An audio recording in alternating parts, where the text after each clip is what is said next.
ചത്താപച്ച തിയേറ്ററുകൾ വിജയകരമായി പ്രദർശനം തുടരുന്നു. ശരിക്കും മമ്മൂട്ടിയുടെ അതിഥി വേഷം ചത്താപച്ചയുടെ ആദ്യ ദിനങ്ങളിലെ ബോക്സ് ഓഫീസ് കളക്ഷനിൽ ഗുണം ചെയ്തു.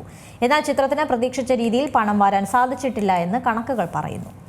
തിയേറ്ററിൽ ആവേശം നിറച്ച് ചത്താപച്ച അടിച്ചുകയറി ബോക്സ് ഓഫീസിൽ മികച്ച കളക്ഷൻ കൊയ്യുകയാണ് ചിത്രം. ആഗോളതലത്തിൽ 50 കോടിയിലേക്കാണ് ചിത്രത്തിന്റെ യാത്ര. അർജുൻ അശോകൻ, റോഷൻ മാത്യു എന്നിവരെ കേന്ദ്ര കഥാപാത്രങ്ങളാക്കി അദ്വൈത് നായർ ഒരുക്കിയ ഈ ചിത്രം തിയേറ്ററുകളിൽ വിജയകരമായി പ്രദർശനം തുടരുകയാണ്. പ്രതീക്ഷിച്ച രീതിയിൽ ചിത്രത്തിന് പണം വാരാൻ സാധിച്ചിട്ടില്ലെന്നാണ് ഇപ്പോൾ കണക്കുകളിൽ നിന്നും സാമ്പത്തികമായ നേട്ടത്തിൽ നിന്നും പറയുന്നത്. പക്ഷേ ചിത്രം പരാജയമല്ല.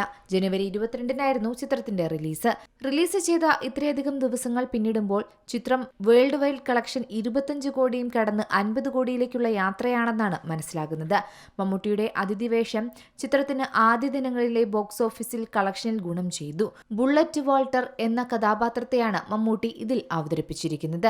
എന്തായാലും മികച്ച അഭിപ്രായം തന്നെയാണ് ചിത്രത്തിന് ലഭിക്കുന്നത്. മലയാളത്തിൽ പലതരം ആക്ഷൻ സിനിമകൾ വന്നിട്ടുണ്ടെങ്കിലും റെസ്ലിംഗ് കലർത്തിയ ആക്ഷനാണ് ഈ ചിത്രത്തെ വേറിട്ട അനുഭവമാക്കി മാറ്റുന്നത്. ഓരോ ആക്ഷൻ രംഗങ്ങളും പ്രേക്ഷകനെ ഒരു റെസ്ലിംഗ് റിംഗിന് മുന്നിൽ എത്തിക്കുന്നതുപോലെ തോന്നിപ്പിക്കുന്നുമുണ്ട്. ചിത്രത്തിലെ മറ്റു സംഘടന രംഗങ്ങളിലും ഗുസ്തിയുടെയും WWE റെസ്ലിംഗിന്റെയും സ്വാധീനമുണ്ട് എന്ന് തന്നെയാണ് മനസ്സിലാകുന്നത്. ശരിക്കും പറഞ്ഞാൽ വളരെ വ്യത്യസ്തമായ സംഘടന രംഗങ്ങൾ തന്നെയാണ് ചിത്രത്തിലുള്ളത്. ആക്ഷൻ ചിത്രങ്ങൾ ഇഷ്ടമുള്ളവർക്ക് തീർച്ചയായും ഈ ചിത്രം ഇഷ്ടപ്പെടുമെന്ന് ഉറപ്പാണ്. എന്തായാലും വ്യത്യസ്തമായ ഒരു അനുഭവം തന്നെയാണ് ചത്താപച്ച സമ്മാനിക്കുന്നത്.